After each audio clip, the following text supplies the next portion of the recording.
Hello, everyone, and welcome to the Portfolio Review in Reverse. We're going to get started in just a moment here. Brought my coffee, John. I got mine. Everyone get their coffee. Yeah. Hey, no competitive advantage, John. Always. The team here is gearing up. Okay, we will go ahead and get started. It's just a couple minutes after 10 a.m. and I'm sure some more will trickle in here as we get going.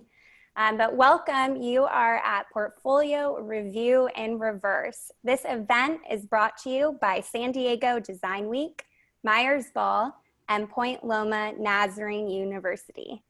Before we begin, a few general notes. If you have a question during the portfolio review, please use the Q&A pod at the bottom of your Zoom window. We'll be sure to see questions if they are in the Q&A pod. We also have the chat open for communicating with each other.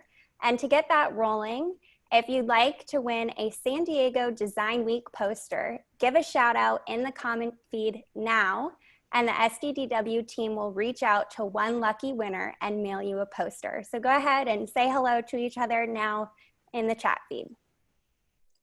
Please note that San Diego Design Week's events follow a code of conduct, which we'll post in the chat. Offensive or harassing comments will not be tolerated. Also to note, a video recording of this event will be posted on sddesignweek.org. After reviewing hundreds of graphic design portfolios over the years, MiresBall has invited students to turn the tables.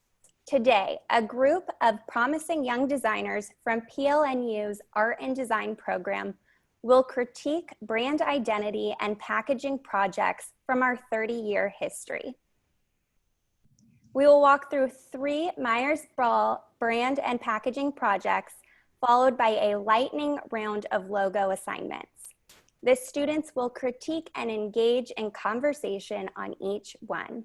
We'll then recap our learnings and answer as many questions from the Q&A pod as we can.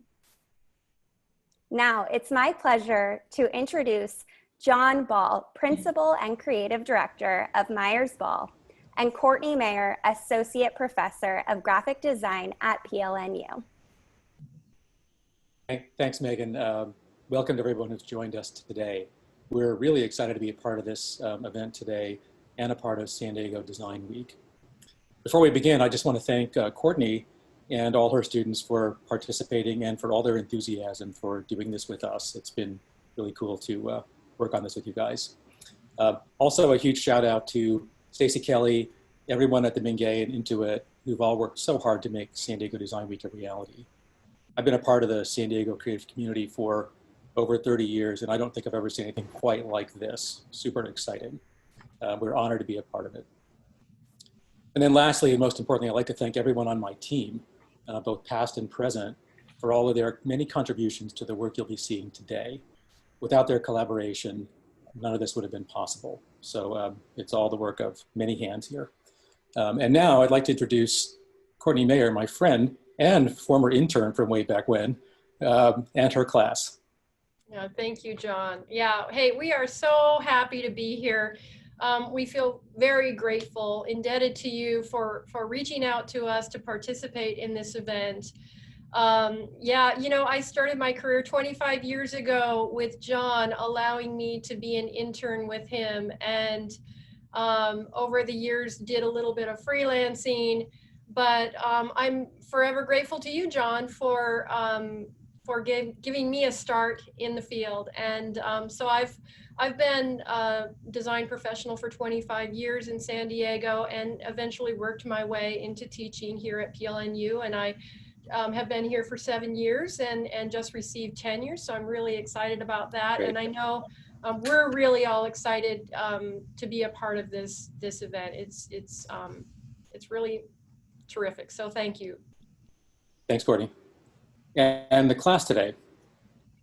Yeah, so let's go ahead and introduce. I'd like to start by introducing Darby Williams. And Darby, do you want to just say like what year you are and where you're currently residing during this COVID semester? Sure. So I'm Darby. I am a senior graphic design major at PLNU. And I actually am currently in Austin, Texas, so quite a ways away, but happy to be participating in the San Diego Design Week with y'all. So Great. Next is Kate Smith. Hi, I'm Kate. I am a junior graphic design major and I am currently in Arizona. Wonderful. And Jana Malling. Hi, I'm Jana. I'm a senior double in marketing graphic design. I am here in California in the Bay Area. And Danny. Hi, I'm Danny. I'm also a senior graphic design major and I'm here in Point Loma. And then finally, Sarah Pasegna. Hi everyone, I'm Sarah. I'm a graphic design marketing major and I'm a junior and I'm in San Diego. Thank you guys. Yeah, thanks you guys. Okay, well, let's get started then. We're going to dive into our first project. So our first project is a brand name, identity, and packaging for a new spiked seltzer. This product is inspired by classic cocktails.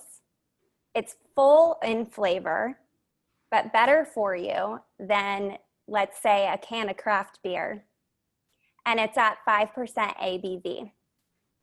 They were starting out coming with a few different flavors. So we had a watermelon mule, a mixed berry mojito, and strawberry rosé. And so the client came to us with this brief, entering a fairly crowded category of hard seltzer products out there, many of which you may know about. And sort of looking at this product and trying to define what it was all about, really creating this kind of almost like daytime, poolside brunch vibe, kind of very light and fun. This is kind of an all day, kind of a thing you could consume. A fun, irreverent, and edgy kind of flavor to it, not too serious. One thing in particular was to balance the masculine and feminine. A lot of the spiked seltzer products might lean a little bit more towards the feminine side. And we want to be, approachable to everybody. The age range typically is in the 20s to 30s. And the biggest part of the brief was make it Instagrammable, make it really visual, make it just a fun visual that people will love to share. And so we always start out by looking at the landscape and what's already out there. And you can see a lot of the really popular hard seltzer products out there, many of which use a white background. So they all have a fairly light appearance, and that almost begins to define the category. And so that's one thing we want to look at really carefully was, do we want to embrace that, or do we want to, kind of work against that? We established the brand essence as sparkling classics. Again, based on those classic cocktails, we want to really evoke those ideas and sort of those flavors of those cocktails. And yet this is a light, sparkling drink. And so the first part of the project was actually naming it. So in many cases, we get to come in and actually create the name. And so after a fairly long process of looking at lots of options, we came to the name Brizzy. And this is really just a made up word that just evokes kind of this light, fun, carefree kind of feeling. It might feel a little bit like breeze. It might feel a little bit like fizz. It kind of blends all those ideas together. And then we looked at, again, that idea of the classic cocktails and the different kinds of glassware they might come in. And in many cases, that glassware kind of defines those cocktails. And so those shapes became very interesting for us. And so that led us to this idea of combining the shape of the glass and making it out of the dots. And so the dots really reflect that sort of bubbly, effervescent nature of the product. And then this idea of this flavor, this cocktail coming together through those bubbles. And as you can see, we decided not to go white, but actually to really reflect these flavors with really strong colors that, that evoke the specific flavors that we have. So in this case, this real kind of blueberry color for the mixed berry mojito, the strawberry rosé, and this very kind of pinkish kind of a color, pinkish mauve kind of a color. You can see the wine glass again being formed out of the bubbles. And then finally the watermelon mule in this almost cucumber-ish type color, this very kind of minty flavor to it. And again, you see the mule just emerging there. And the fun thing about the dots is that it's fairly abstract, and you may not notice it at first, but as you begin to stare at it, you almost see there's something in there, and it makes you work a little bit to understand it. And there's the whole lineup. And you can see how we developed the word mark there at the top. We worked really hard to make the eye land in the middle of the dot pattern, and yet it's balanced by 2 letters on one side and 3 on the other side. So it took a lot of doing to make those letters kind of even out on both sides. And then also the kind of the tagline, follow the fizz, again, just keeping that sort of fun flavor going on here. And a snap of their Instagram page, and just kind of people like to show it off, and they look really fun in use. And then here we are, and back in that sea of kind of white beverages, mostly white, and with our kind of full color approach to it. And then kind of combining all that together, the dot pattern and the color palette, tagline, and there we are, there's Brizzy. And now we'd love to open it up for a conversation. Sounds good. Thanks, Megan. Okay, so I think we're gonna start out with Kate. Kate, could you address the way they have executed this brand identity, looking specifically at the brand's core purpose or the brand promise or the way they've positioned the brand? Do you have a few thoughts about that?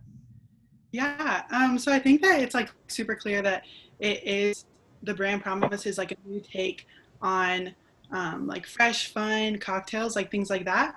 And I think that that is like encapsulated in the brand. But what are some like specific elements and like colors, design that you use to really like encapsulate the brand essence and like show that through the design? Like what are some of those specific things? Yeah. So again, that idea of sparkling classics like really brought us to the bubble pattern, and that sort of that dot pattern. You can see there's kind of light dots and dark dots, and the dots that form the shapes of the glasses.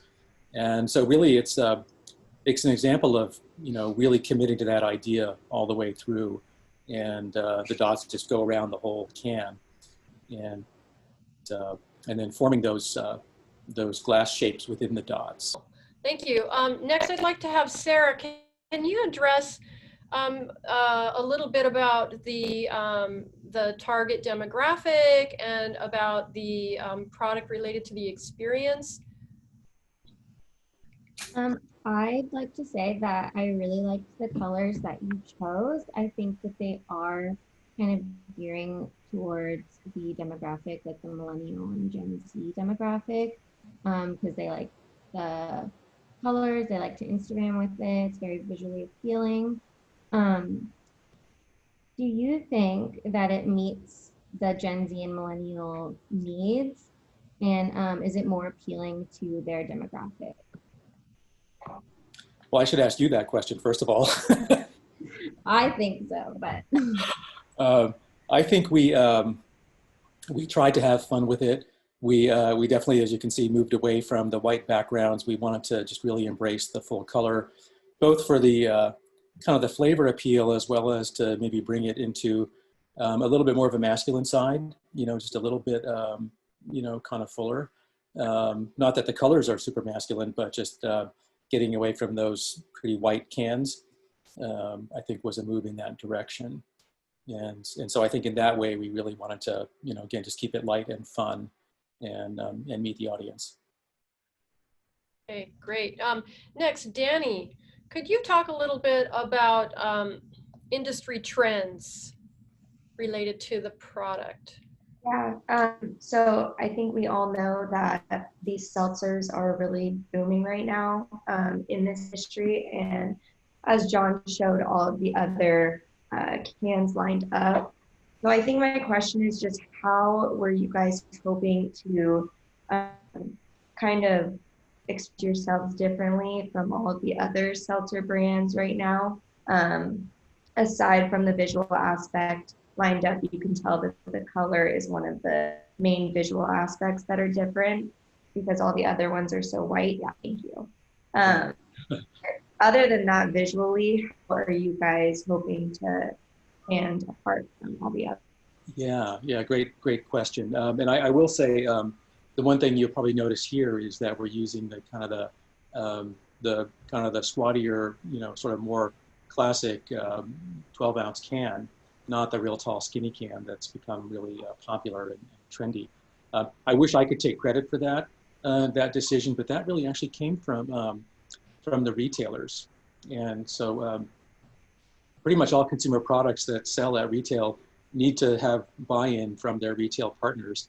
And in this case, the retailers really wanted something different. They didn't want just one more White Claw, one more Truly. They wanted something that would be very different on their shelves. And so that really influenced the decision on the client's part to go to that more classic can. We were happy about that because it gave us kind of more real estate to show the glasses and so forth. So, it worked really well for us in that regard. Cool. Thank you.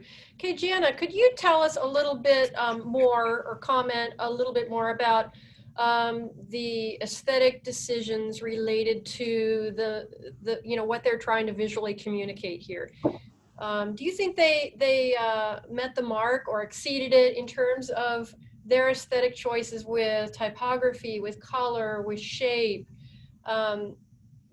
Compare the aesthetics and connect it to the meaning.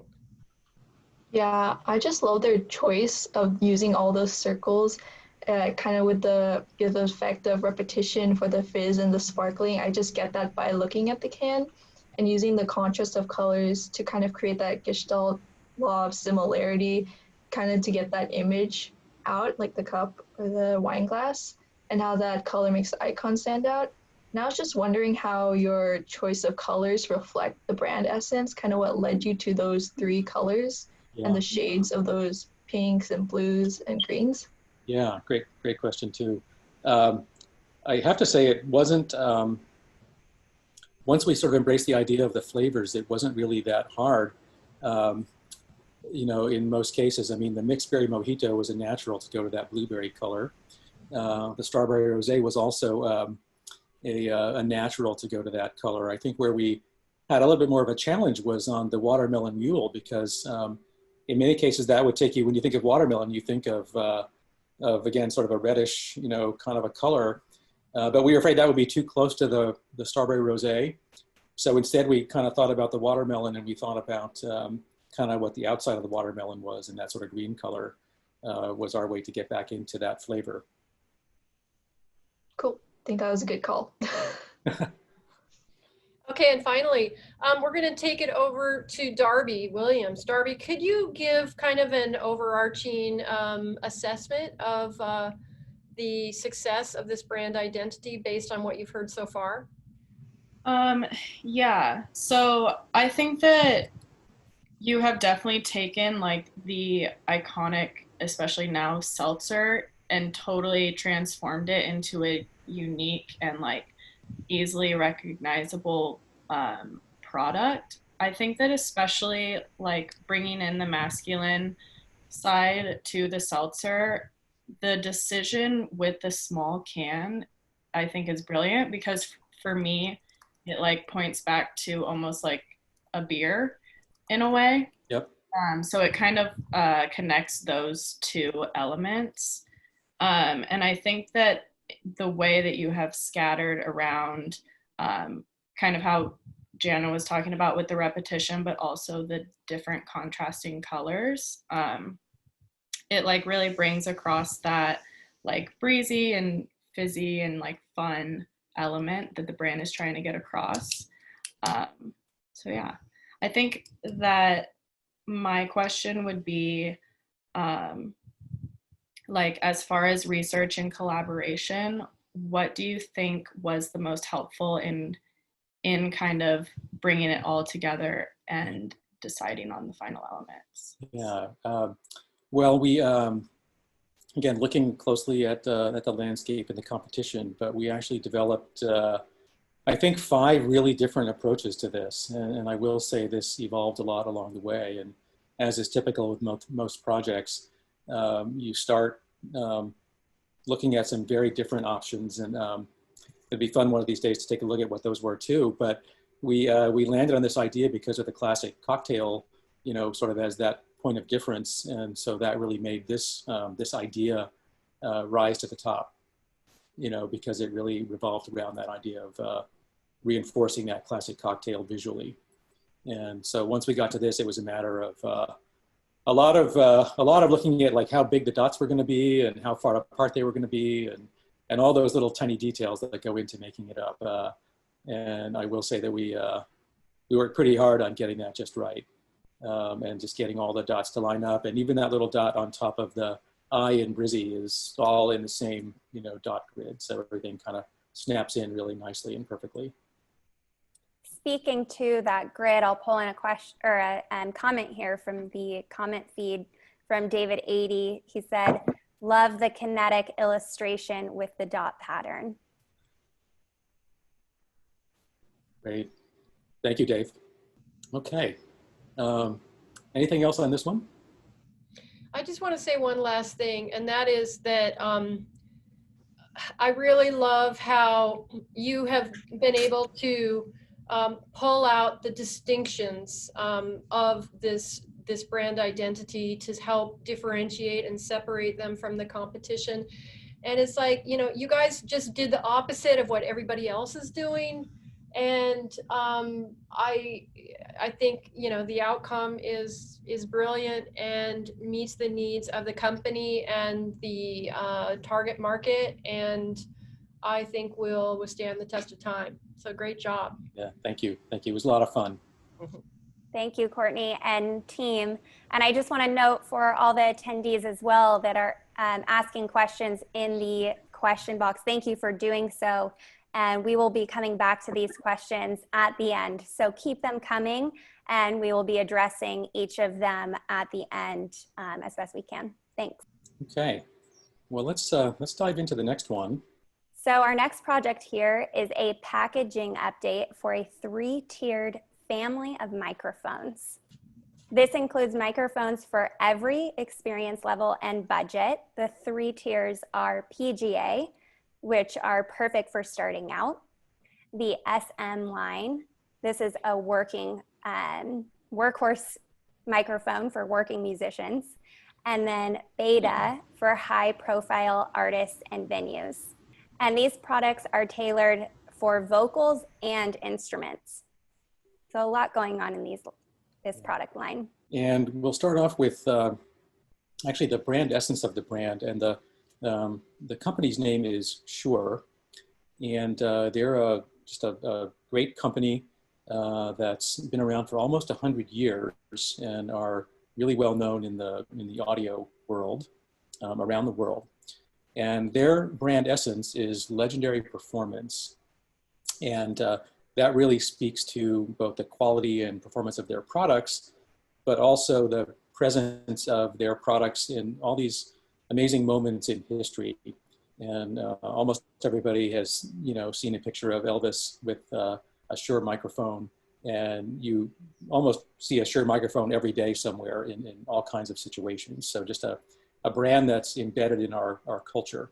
And so when we came to this project, this was the existing packaging. And so in this case, it wasn't starting from scratch, but more kind of taking what was there and giving it an overhaul.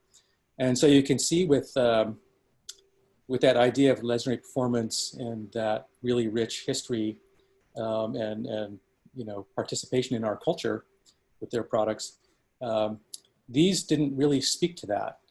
They felt fairly bland and utilitarian. And so the brief from the client was unify the entire product family, create clear distinctions between the lines, so between the different product lines. So we want them all to work together and look like a family together, but we also want steps between them. We want to cue the use case in the lower tiers. So for many of the musicians and performers just starting out, they need some help in sort of choosing the right microphone. And so we wanted to give them some cues and helping them sort of steer to the right product.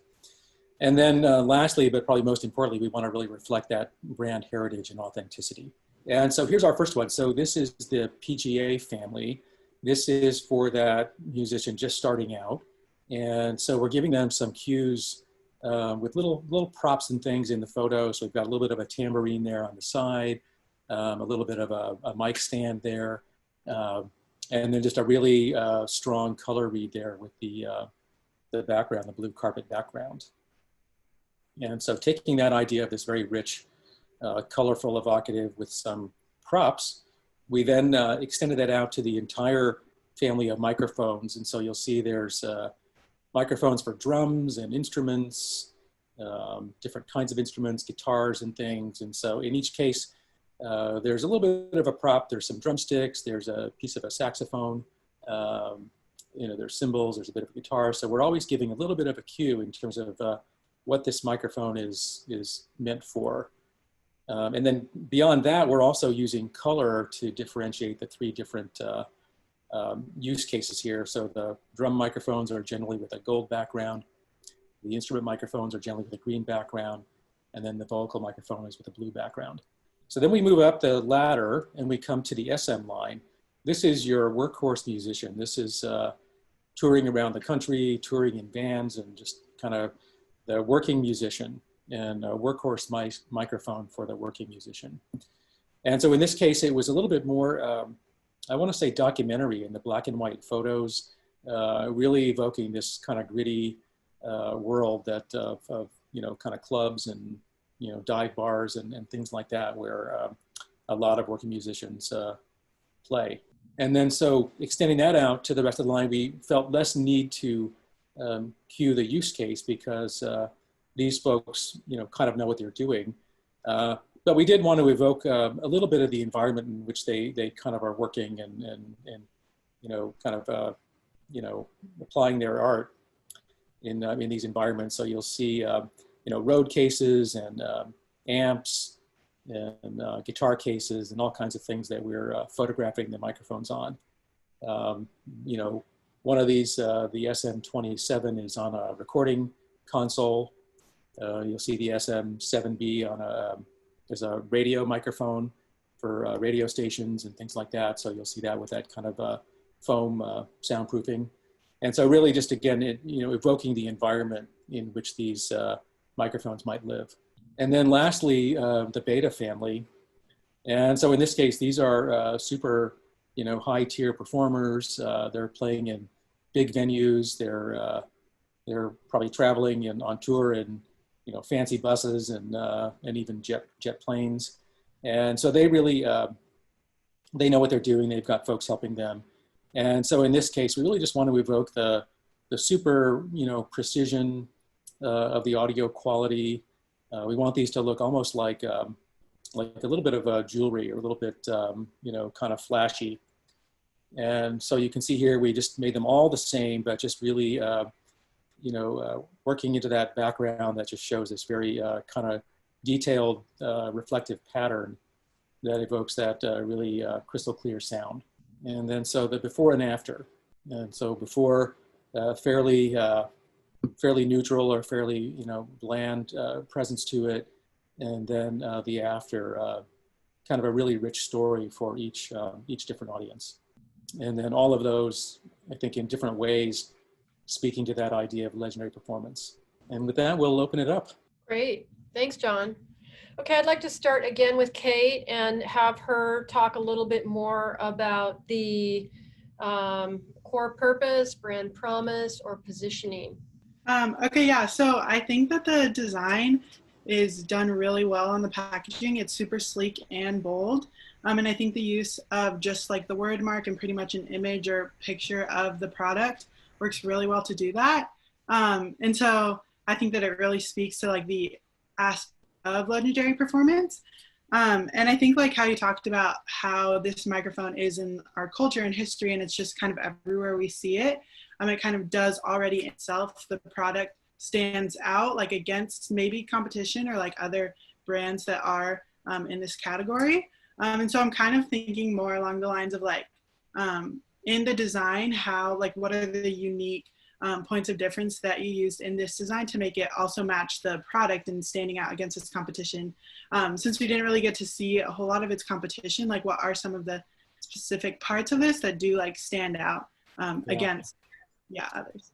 Yeah, great question. I think we saw that a lot of the other competing brands, and there actually aren't that many, there's just maybe a couple, and they typically do one of two things. They do much like what our before looked like, where they just show the product in a fairly neutral way, or they show somebody using it. And so a singer singing or a guitar player, with the microphone. And so fairly typical, kind of situations. And we wanted to stay out of that trap because I think as soon as you start showing somebody using it, it becomes so much about, that person and who they are and what they're doing. And it becomes maybe a little bit limited and less universal. So we tried instead to focus on the environments in which they work and perform. That's great. Thank you. Sarah, let's move to Sarah Pasegna. Sarah, could you speak to the demographic, the culture, the experience regarding the brand identity applied to packaging? Yeah. I really appreciate that you used the culture of music and performing into the design of these microphones. How do you think the packaging will resonate with both the beginner and the professional using them? Yeah, great question. We definitely on purpose tried to make the sort of the more entry-level product, which is the PGA line, more colorful and more vibrant, and just maybe have a little bit more like eye appeal, just to kind of draw people in. And then once we work our way up the chain, the SM line is really generally pretty well known and understood by that audience. And so we just want them to relate to it. We want to just like let them know that we understand their world and kind of, where they do what they do. And so it's much more about and really aligning with that audience and just kind of saying, we get you. And then as we go up, to the higher tier with the beta microphones, again, it's just about like super high quality, perfect audio quality. Moving along to Danny McCulloch. Danny, could you speak to the packaging and the brand identity related to the industry or any trends that might have affected its execution? So I think what John said was interesting, how he said there weren't too many competitors with this type of kind of like sound and music technology. But I feel like you guys did a really good job with kind of this refresh. Like Kate said before, it was a little bland, but now it is more sleek looking. I think just off of the shelf, this one is much more like appealing to the eye and visually appealing. But what I was wondering is, was there anything that stuck out to you for kind of a rush in regards to like the triple bottom line? So either the people, profit, or plan, is there anything you were kind of hoping to hone on for this refresh of Shure? Interesting. I will say that these products in the SM58 in particular, I believe is the world's best-selling microphone. So it's just a huge product for the company. And so I think that that speaks to one of the P's. It's also highly embraced, and that product has been, been around for over 50 years in our culture. So it, for us to kind of work on that was a real honor to really kind of work with a product that's that well established and that kind of entrenched and used by so many people for so long. And so a very humbling experience actually to work on it. create the design for that. That is such a famous product. Hey, John, I just want to ask you really quick, because of the, the strength of this corporation, did they talk to you at all as you were developing this packaging about issues of sustainability, or is that really not part of the conversation you had with them at the time? I don't know if they brought it up. I was just curious if that was important to them, or. I think it's important to everybody. These packages are printed sleeves that go on over a cardboard shipping box. So in that way, the packaging is fairly minimal, in terms of that. The other thing I would say about sustainability is Shure is famous and like we said, legendary for both the quality of their products, but also the durability of their products. And so, you basically never throw them away because they never stop working. Mm-hmm. So it's a real, I think, a great case of, sustainability coming from just making really great products. Right. That kind of can withstand the rigors, and you see that SM58 on this shot on the stage of a little club somewhere, and those microphones are built to just like take a beating and keep on going, and so that to me is like the sustainability story here. Is just great products. Great, thank you. And next, Jana Malling. Jana, will you talk a little bit about the aesthetics relating to the meaning of this brand identity? Yeah, I love how cohesive the different lines are. It's really cool to see how you both differentiate the mic lines and communicate its target audience at the same time by just changing the background. I did notice that there were some differences, like slight ones, such as like the SM being not as condensed as the other two lines, and just the beta product line having the background is the same for all of their products. I'm just curious your reasoning behind these choices and how maybe it affected the way you reflected the brand essence. Right. Well, we definitely wanted to show all the products in the same orientation and kind of in the same thing. They're also shown at life size. And so the idea was pick it up and use it in a way, in the way we photograph them. You're absolutely right though, like the actual fonts used, although in the same font family, had to be adjusted a little bit here and there for different lengths of the letters and the words and so forth. And stretching that back and forth just to make everything fit in the same footprint. Probably much more of a functional, thing really than an aesthetic choice, just trying to kind of make it all work together. And what about your choice for keeping the beta background the same for all of the products? Yeah. I think that was where we didn't feel the need to differentiate or sort of cue the use cases for that audience because they're fairly sophisticated. And so it was just much more treating these things as like, objects of beauty and having that be very uniform, just in letting the microphones themselves be the hero there. Okay, cool. I liked what you said, John, about it looking like diamonds. Definitely. Yep. Yeah, it's a bit of a jewelry idea.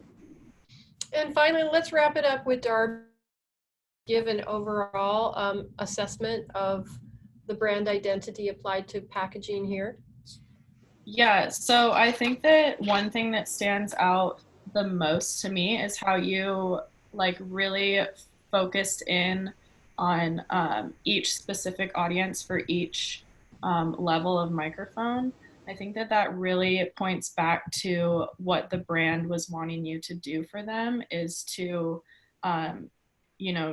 differentiate them from each other, keeping unified by like almost the point of view of the photography.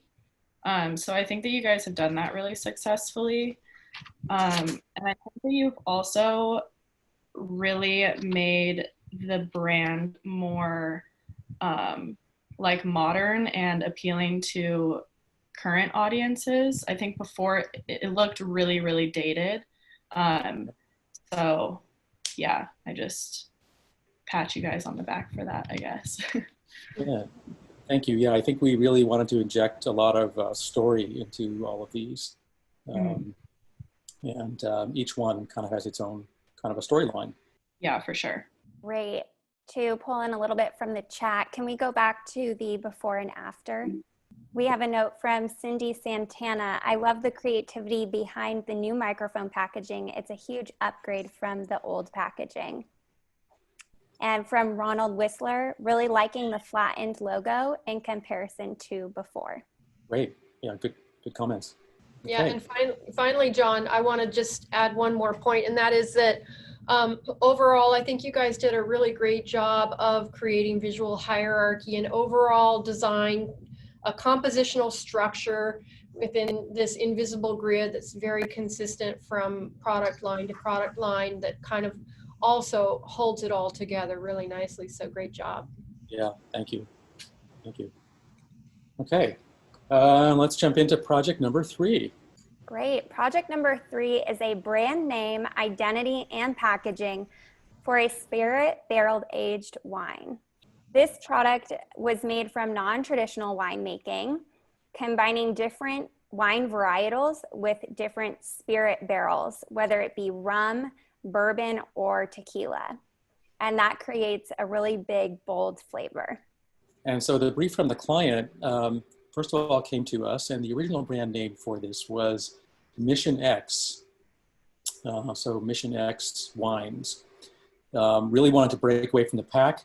Like Megan said, this is a really unique product. It's not just wine. It's wine that takes on the flavor characteristics of these spirit barrels that it's aged in. So it's a really unique product. And each variety is really different with the different spirit barrels, the different wine varietals. So super interesting product. Really needs to feel very different. The audience skews on the male side, and so we want to reflect that. And so the first thing we dive in again and look at not necessarily spirit barrel aged wines, but just wines in general. And we did notice a lot of use of the X. And I sort of know why, because an X is a great visual to work with. It's just a really striking, and you can do a lot with an X. But once we saw this, we knew that we couldn't keep that name, and so we went back to the client and suggested that we relook at the name and come up with a new name for this that really better evoked the product and also steer away from all these other ones. And so then next we did look at spirit barrel aged wines, and there are a few of those out there. What we observed here was that they all tend to kind of focus on this very traditional, very sort of fine, super detailed craft kind of a look to it. And that's a beautiful look and quite lovely, but we also knew that we couldn't go there. And we also felt like our product was a little bit different, that it just had this kind of bold flavor. And, this direction didn't feel like that anyway. And so the brand essence here was triumph over typical. And again, that really speaks to, this is not just a wine. This is a really unique product. And we're sort of doing something here that's very, very different.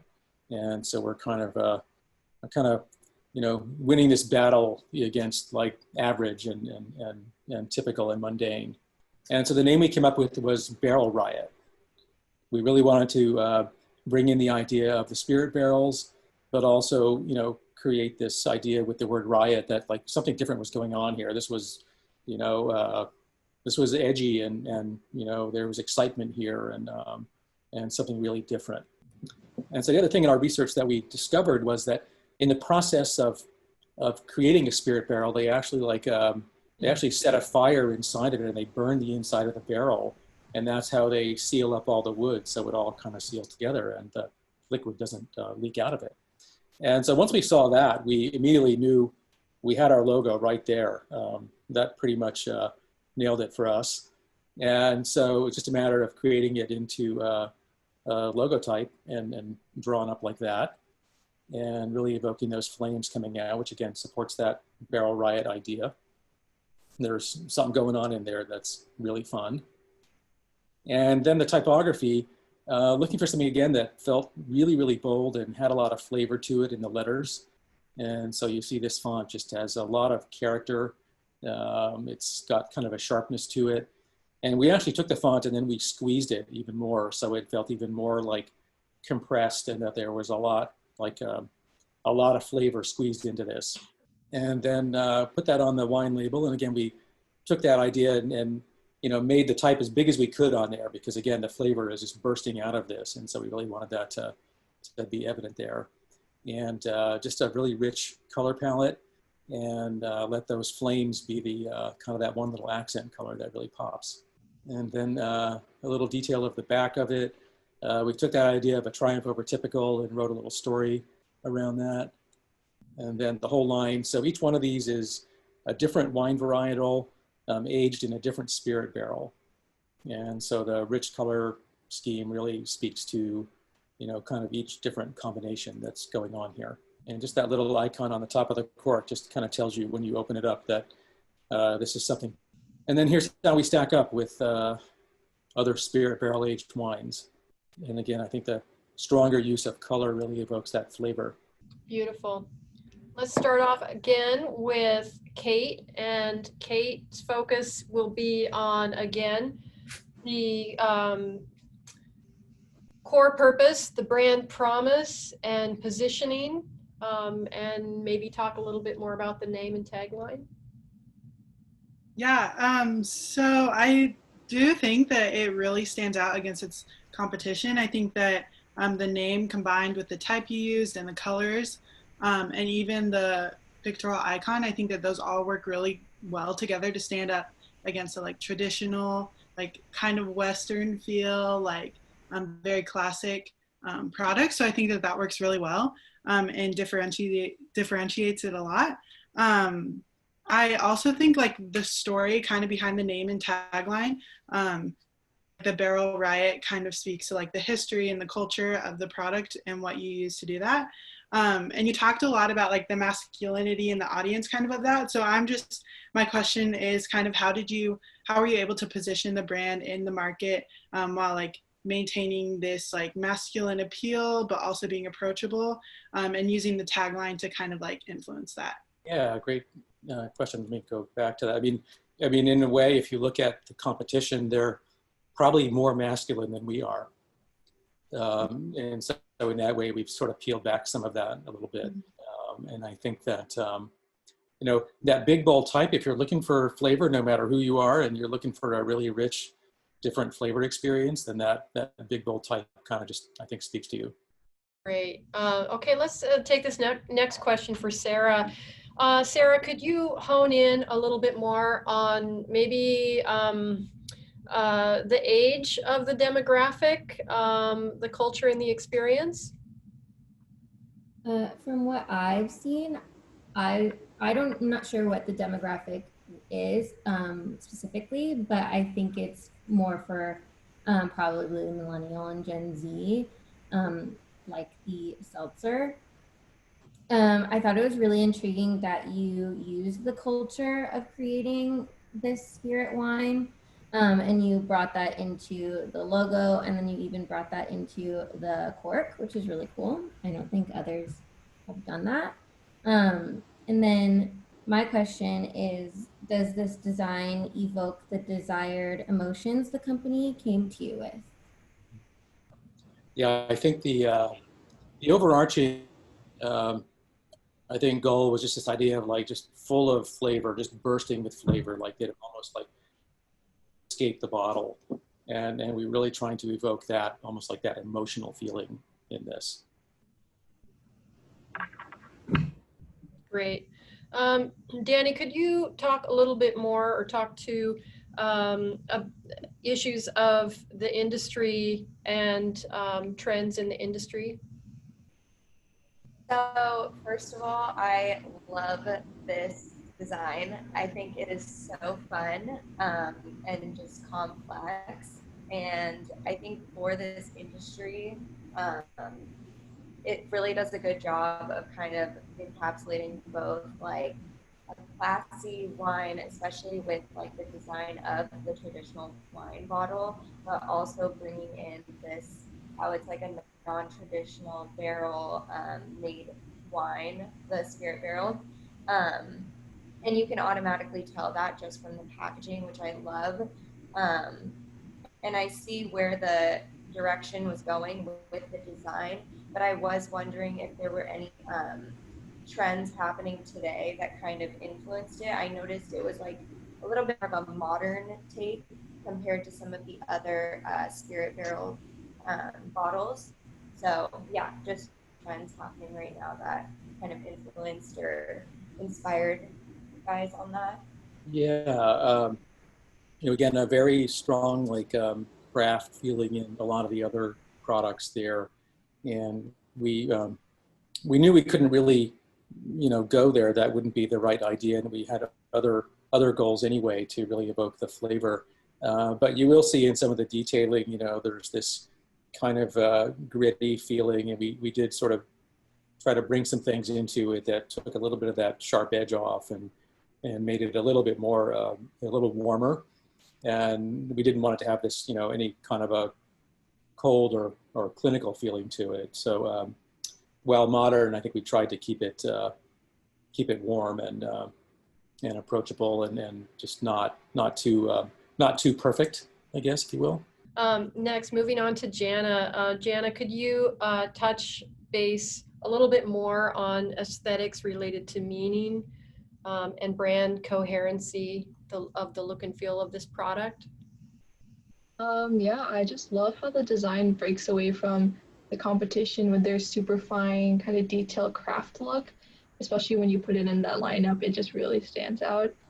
And and I love the typeface you chose too for it. And I was just curious what led you to choose that specific typography and what other styles did you consider before you landed right on that one? Yep. Yeah, we looked at all kinds of things. We looked at almost like some hand lettering that was, you know, just almost like a super loose, almost like done with a brush kind of a thing. We looked at some really minimalistic ways to do the type as well, but ultimately this font, which actually comes from a foundry in Warsaw, Poland, and just feels really really different. It just has a really super unique quality to it. And even with that font, like I said, we took it and kind of squeezed it and condensed it, so it just was even unique, you know, even from what the font was that we started with. So in that way, it just became its own element. Okay, next moving on to Darby Williams' overall assessment of the brand identity and its success. I think that the other girls have kind of touched on it quite a bit, but you guys are clearly identifying this brand as like outside of the other wines, and specifically the like barreled wines or the spirit wines. But I think that you have done this successfully by like kind of getting straight to the point. Like you're using a lot of elements that are recognizable and kind of relate the customer to something. How you were talking about, you know, the heaviness, the weight of the type, and the like just the simplicity of the logo and the kind of pointing to the tradition and like how the spirit is made. So I think that's successful. I think it is really interesting. Like for me, it is kind of hard to pinpoint the demographic, just because it does feel more modern and like millennial Gen Z, but it feels like a product that would want to be catered to an older generation, if that makes sense. So that would be my only point. Yeah, I think this is one of those products that you know, doesn't really have, you know, a strong demographic appeal. I mean, you got to be 21. Other than that, you know, we want this to be for anybody. And I think it's a matter of if you're looking for something different, this would be for you. And so, yeah, I think, you know, millennial, all the way up. I think this really, you know, I think it's somebody that has to be into try something different and have a sense of adventurousness to it would be sort of what we're looking for in the audience for this, no matter how old you are. I want to just add a couple more comments. And one is that I think you guys did a great job just clearly communicating the boldness of this brand, the boldness in the innovation of even making this product in relation to the flavor. And the thing that really impresses me about the work that comes out of MiresBall is the depth of research that goes into just looking at fonts or just looking at color or just looking at shape or form and it all ties back to what the overarching company goals are and thinking about the needs of who you're trying to attract. And I just think that you guys build brands that people can fall in love with. And so it's impressive. So Thank you, job. Courtney. Thank you. I think it always starts with like what's really special about whatever the product is, you know, what's unique and special, and just trying to keep a laser focus on that. Right. And let all of our decisions, you know, come from that idea. Mm-hmm. Great. Cool. Absolutely. So we have a comment from the comment feed here from Raina McConnell. Love how you differentiated from the other brands as far as moving from small, delicate typography and going bold and colorful. Yeah, we'll do that any chance we get. So we were right there on that one. Okay. Well, how about some logos now? Shall we go? Logo lightning round. You guys ready? The logo lightning round. So here we go. We're going to show 5 logos, each one with just a really simple idea behind it. And we'll see what you think. So here we go. First one is AirFuel. AirFuel is a technology that allows devices like phones and laptops to be charged wirelessly. Okay. 3 questions for the team. Do you feel that this logo is durable or timeless? I do. I think it's really simple, but simple and sleek, and it gets the idea across well. Okay. Do you think it's functional, useful, and clear? I definitely see like the A kind of sign. I don't know if that was intentional, but then makes me think of maybe if the bottom should have looked like an F. But that's like the first impression I got when I looked at it. What We tried. I couldn't figure that out. We tried. I could see that. One thing that stuck out to me was that the idea of wireless and the fact that the 2 blue icons aren't touching was something that kind of registered with me. Yeah. And do you think this logo is beautiful, appealing, and desirable? I think it was oh, sorry, go ahead. Okay, I was just gonna say that I think that this is something that this icon in particular is something that can be kind of pasted on anything. So yeah, I definitely think that it's successful. I agree. I also think that like the lightning bolt shape like that is kind of formed in the middle of the icon like works really well just to like get the idea across, and like I think it is very sleek and beautiful, so I love it. I'm glad you saw that, Kate. Yeah. Yeah, let's just looking at the negative space and finding new new images. Okay. Anybody else? Let's go to the next one. PeopleWorks. PeopleWorks is a digital platform for workers to find jobs and get paid faster. Okay, let's start with the durability and timelessness of this logo. I think that it's something that could definitely like progress into the future.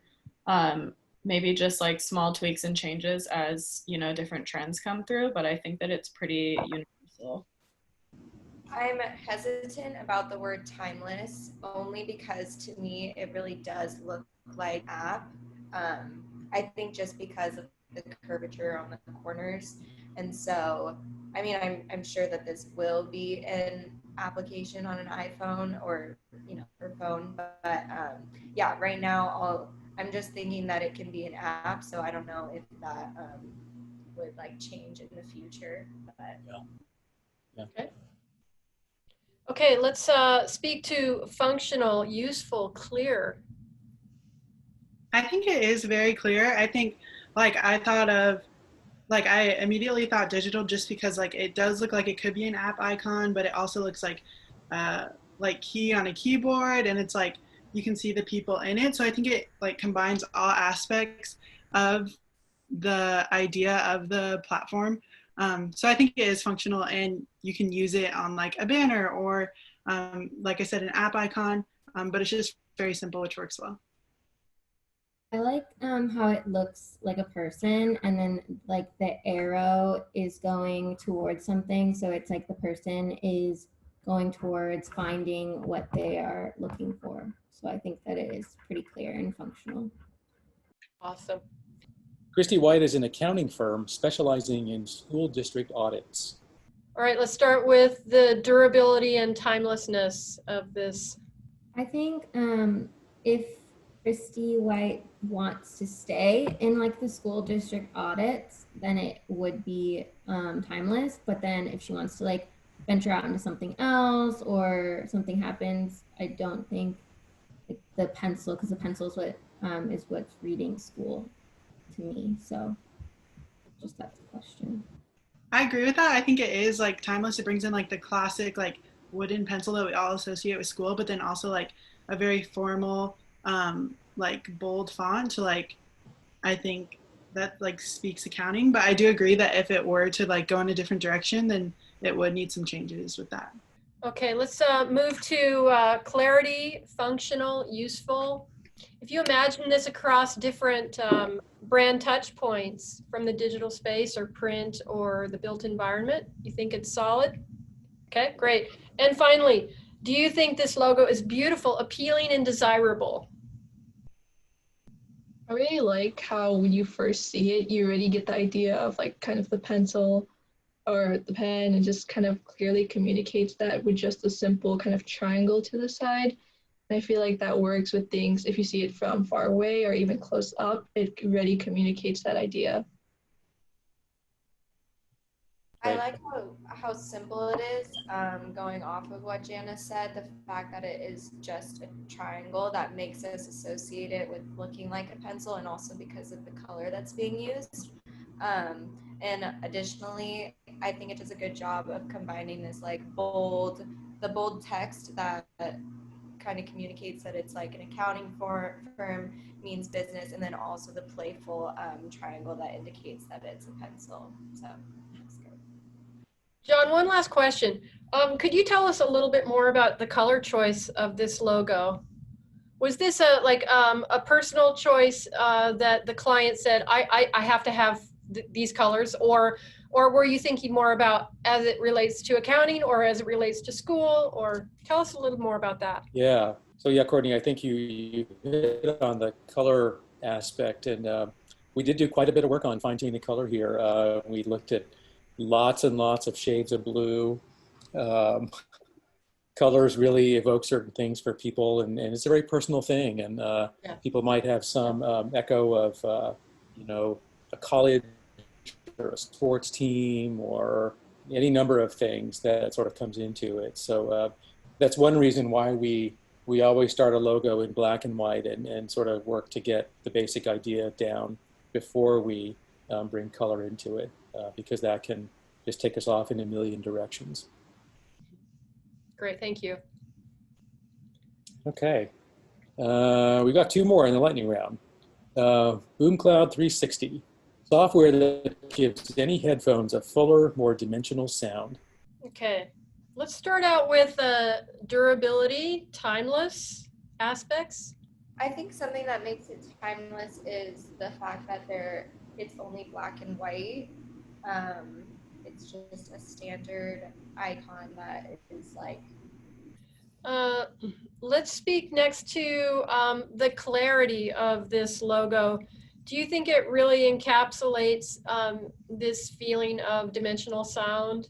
I think when I first looked at it, it really encapsulated that for me because of the depth that you've created with the shape that you have going on. So I think it makes it feel more 3D than two-dimensional. Yeah, and I also think that it looks like a speaker, so you like automatically go to like, oh, it's sound. But I think that, yeah, I think that it does. I agree with Darby. I think it does do that for you. Great. All right. Finally, beautiful, appealing. Is it desirable to people who are looking for headphones that has full dimensional sound? I think there's a nice balance. This might be kind of hard to explain over Zoom, but just with the cloud being such a heavy stroke weight compared to, I guess, the kind of ripples at the top, and then you look over on the other side, and then you have 360, which is such a thin stroke, and then right above it you have the thicker lines of the kind of boom. I think that looks really successful. Yeah. I think that adds to the dimension of it more. It just looks like it's really coming out at you. Anybody see the sideways B? A little hidden thing in there, right? Okay. Sorry, I have one more thing to add. I wonder if it would add anything if you were to skew the boom cloud to where it was also going at that angle. Does that make sense? Yeah, that's a great idea, actually. I'm trying to think. I think we might have tried that, but that's a good idea. If we didn't try it, we certainly should have. That makes a lot of sense. I think this is the final one, John. Is it? Okay, this is the last. This is the last of the logo lightning round.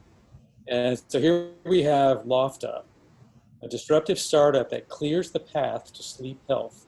Okay, we're going to start with durability, issues of timelessness.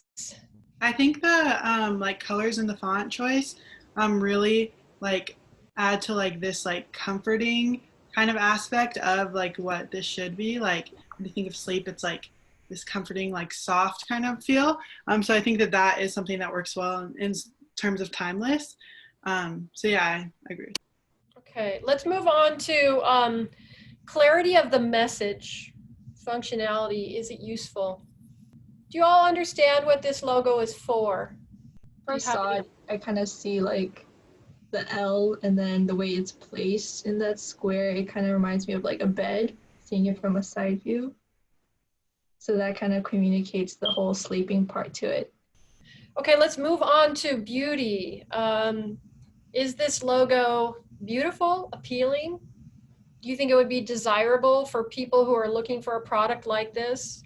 I do think it ties in like what you were saying, like the colors with medical, but also like I kind of said before, like this comforting aspect of it. So it is like a friendly logo design and that it is approachable. So I think that that works really well for it.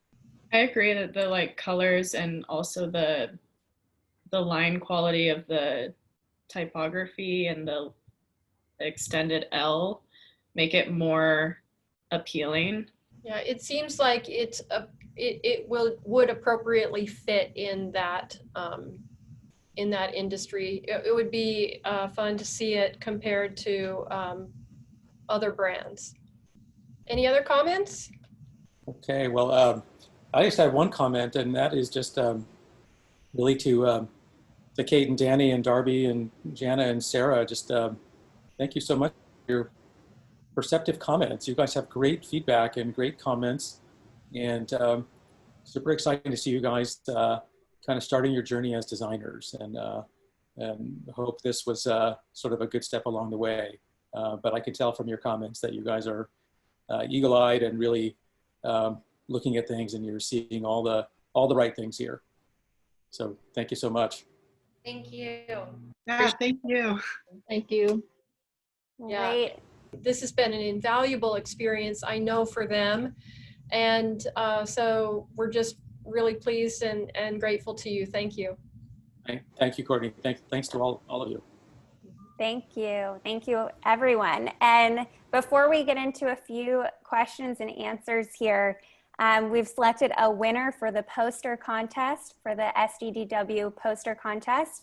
And Sophia Davila, you are the winner of a poster. And so we will go over a few questions here. Hey, and by the way, just a big shout out to Basic for the awesome branding and website for this. And those posters are super cool. So definitely an item that you want to have. And also one last shout out to San Diego Design Week. That whole entire team has worked tirelessly to bring this event to life, and we are indebted to you. So thank you for doing it. Thanks for all the hard work. So a question relating to Brizzy.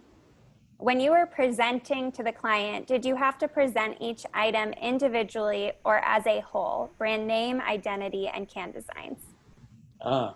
Oh, that might just make us crazy if we tried to do that. So that might make my head explode. No, I think we take it one step at a time. So name first, because we're looking at a lot of options there, and so name first, and then I think on that one, right to the can, more so than the logo. It was really about the packaging and primarily how it was going to look on shelf. So I think but definitely take it in steps. Don't try to do it all at once. Also on Brizzy, because other seltzer company cans are white, is there an aspect of the cost associated with producing a fully colored can that was discussed? Yeah. No, not really. I think once they're in printing the can, it doesn't really matter. It's not the ink that's so expensive, it's the actual setup and getting it all going. So I think once you're in that manufacturing process, it's sort of whatever you're using is pretty much the same. Great. Also on Brizzy, for the class, since the panelists are all women, I'm wondering if they have any thoughts on the relative masculinity or femininity of the Brizzy can design. To me, I thought that it kind of appealed to both masculine and feminine. Like I personally would go out and choose it over the other ones because I think the colors are so universal and they go to both genders equally. Yeah, kind of what Darby said earlier, like the smaller can does kind of give it more like of a feel relating to like beer or something like that. So I think it does pull in masculine aspects along with the like kind of a little bit heavier, bolder font. But then I also think like the dots and like the fizziness like do like kind of appeal to all. So I agree with Sarah. I think that it is kind of like it kind of appeals to both. Yeah, I would say that there's quite a bit of a blend of like masculine and feminine. Personally, I felt like the colors were leaning a little bit more towards the feminine side, whereas like the shapes and I guess the shapes were leaning towards masculine, and they were more geometric and kind of like structural, if that makes sense. So that's kind of where I was pulling the masculinity from. Definitely a mashup, huh? A welcoming mashup. And John, how long did it take to finish the Brizzy project? Oh gosh, probably about 6 months from beginning to end. A lot of steps along the way. So some questions on the Sure project. Do you have any decision in the package design, the structure and form factor, in addition to the visual design?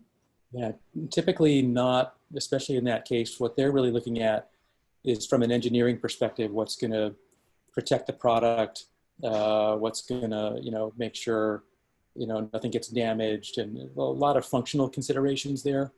And also, I think like we talked about, it's also just a very efficient packaging for those products. And so from both a cost and sustainability standpoint, they've got that all figured out. And a comment, I love that you're bringing stories to microphones, which traditionally have been connected more to instruments. Yeah, it's time to give the singers and all the microphones out there, give them their time in the spotlight, right? They often get overlooked, but they're essential to the performance. A question on Barrel Riot. As someone new to this field, is part of the process for a big design project like this also having a focus group discussion before the final brand is decided on? Also, what was the purpose or meaning behind having 5 different colors for the labels? Well, I'll take that in 2 parts. The different colors, again, are really reflecting the different flavors. Each of those wines is a really unique combination of the wine varietal and the spirit barrel that it's aged in. So you really want those each to really evoke a very unique experience for that flavor. As far as the focus groups, we do that sometimes really formally, that sometimes in a more informal way, and sometimes we just jump in and do it too. So it's kind of all over the place. Really depends on the project and the client and the timing and lots of things. But we usually within our team have a pretty good sense already, just amongst ourselves. But it is always great to get some outside feedback from consumers.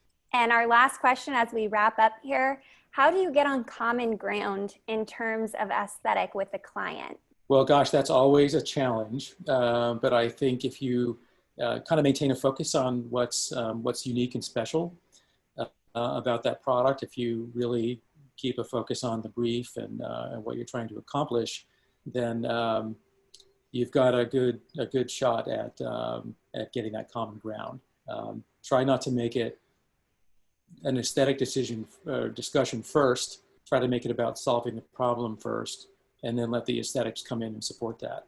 And usually that's the way you can stay out of some of that more subjective kinds of discussion. Great. Thank you, John. Thank you, Courtney. And thank you to all of our panelists and attendees for joining today. We hope you had a great rest of the San Diego Design Week. Thank you for joining, everyone.